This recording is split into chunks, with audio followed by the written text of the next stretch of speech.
नमस्ते, मेरा नाम है उत्कर्ष और आप देखना शुरू कर चुके हैं सुलभ भारत। दोस्तों, आज हम एक ऐसी दास्तां के बारे में बात करेंगे जिसे स्वतंत्र भारत के सबसे काले कालखंड के रूप में जाना जाता है। जी हाँ, हम बात कर रहे हैं इमरजेंसी यानी आपातकाल की।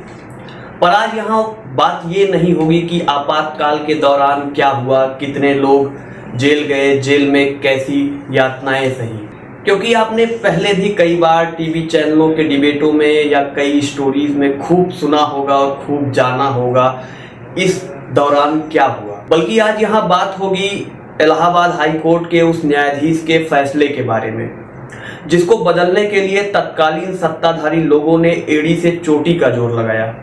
और जब उस फैसले को नहीं बदल पाए तो तत्कालीन कांग्रेस सरकार ने देश की लोकतंत्र के मंदिर पर ताला लगाते हुए स्वतंत्र भारत के गौरवमयी लोकतांत्रिक इतिहास में काला अध्याय लिख दिया। तो कौन था वह न्यायाधीश जिसके सामने देश की सबसे ताकतवर प्रधानमंत्रियों में से एक इंदिरा गांधी को भी नतमस्तक होना पड़ा था? क्या था वह आदेश जिसको सुनने के बाद इंदिरा गांधी ने देश में इमरजेंसी का ताला लगा दिया था?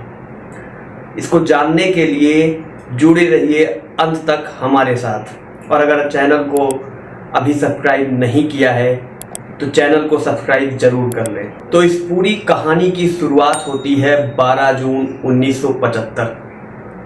ये कोई आम तारीख नहीं है, ये हिंदुस्तान के कुछ अहम तारीखों में से एक है, क्योंकि इसी दिन मुल्क में दो अहम घटनाएं घटी थी।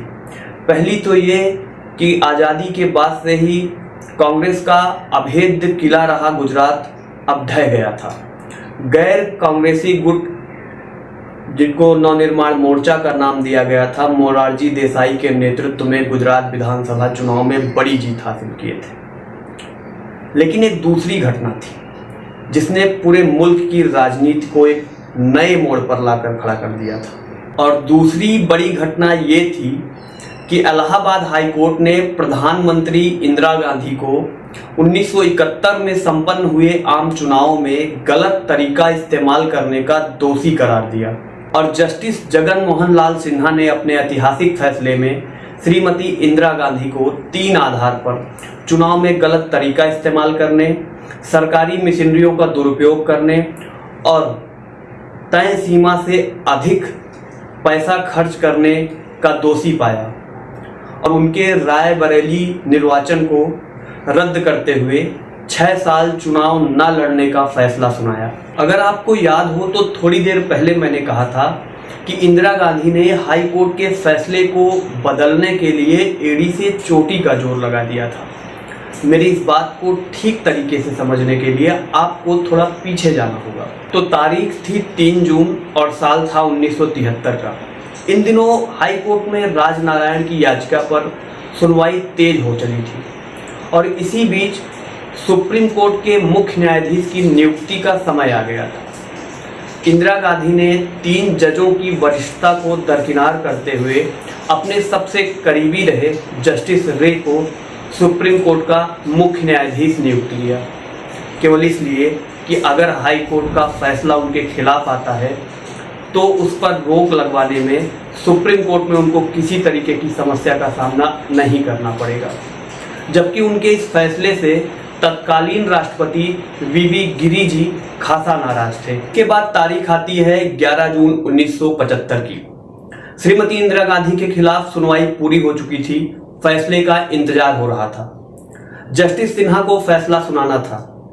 सरकार की तरफ से कई बार यह कोशिश की जा चुकी थी कि जस्टिस सिन्हा क्या फैसला सुनाने वाले हैं, क्या सोच रहे हैं, क्या फैसला आने वाला है, पर कुछ पता नहीं चल पा रहा था। जस्टिस सिन्हा उन दिनों साधु संतों से खूब मिला करते थे, तो सरकार के कुछ मंत्रियों ने जस्टिस सिन्हा के मन को टटोलने के लिए साधु संतों को साथ लिया और उनके पास पहुंचे।